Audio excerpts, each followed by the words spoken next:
my name's Ondine. I'm here with Georgie, my student, and I'm going to be teaching Georgie line handling skills.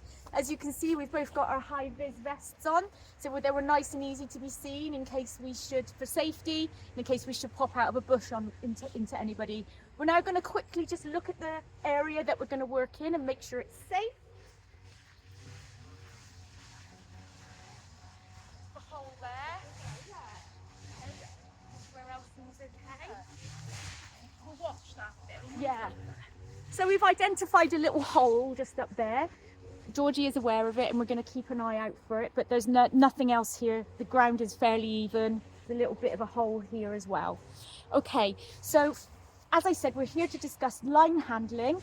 The first thing we need to discuss is the type of line that we're going to use. So the one we've picked for the demo today is a combination of nylon and rubberized line. This is really useful because it's got a tiny bit of grip in it, but it's not going to hurt your hands. So if the lead should get wet or the line should get wet, it's not as likely to slip out of your hands. Georgie has also got a Biofane line, which is also very good. It's very easy to look after, but can get slippy when it gets wet, or it can fly through your hands quite easy. So I would recommend wearing gloves if you're going to use Biofane. The other type is a nylon line that we have here. Again, nice and lightweight, but can create burns and can get tangled really easily.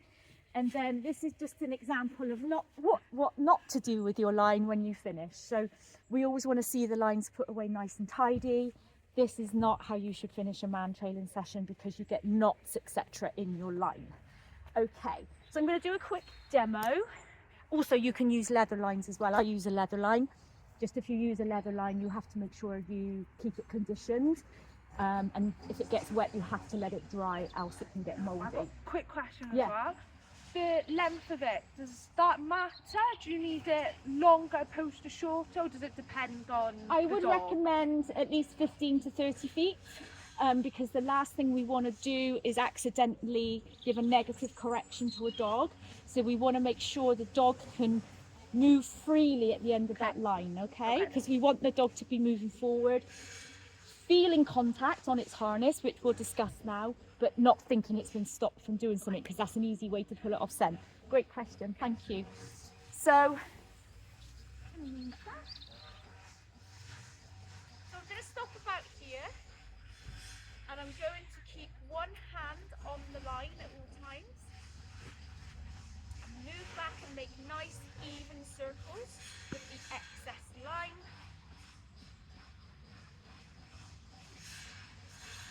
So I've always got one hand on the line and I'm always keeping the line quite taut. Not pulling the dog, but keeping a nice even connection with the dog. And then to move forward, I simply move my hands and legs at the same time along the line, keeping the line taut and connected with the dog. I have got one line here, one loop here, that's a little bit too long. So rather than work with that and hope it's going to be okay, I'm going to stop and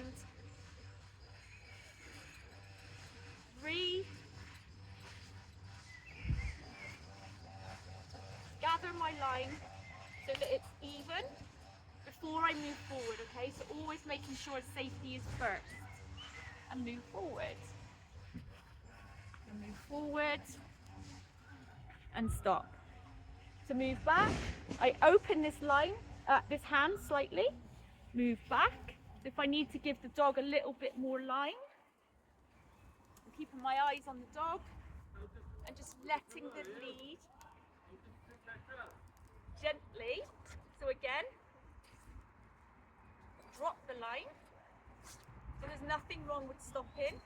Is it best practice to always do that? Yeah. And move back. Keeping a loop at the end.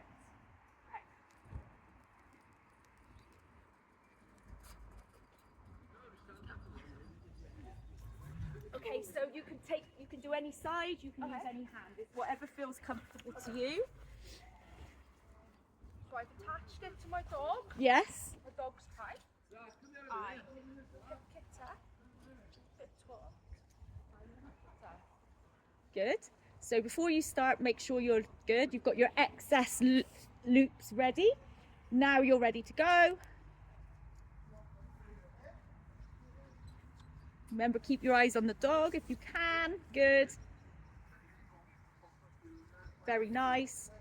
So we've got a bit of an problem here. No more.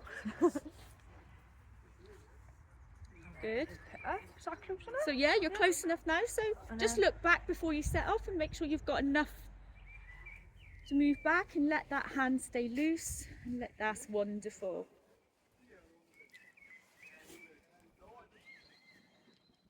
Good. Really well done, Georgie. And would you like me to go to the end or keep a loop? Just keep a loop and then put the line down. Do you want to come in a little bit and just practice gathering it back up? We've got time.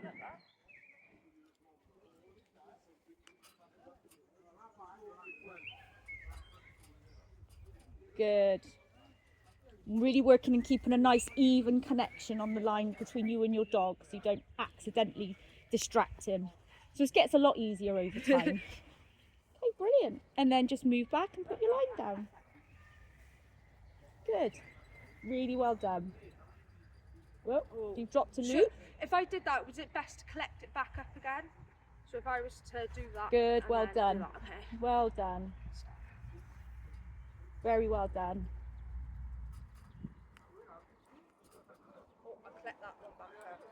Good. And you didn't wrap it round your hand, which is really well done.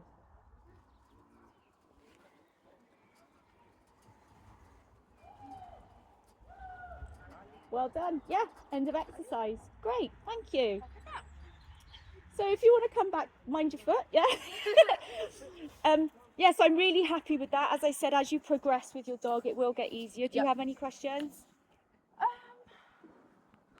think that was. Apart from just the lead, like, do you recommend is a type of lead or should it be dependent on the dog? So I started with a nylon, then I moved to this one, and now I use leather. So as you Okay. progress through your journey, you'll find one that you prefer. Okay.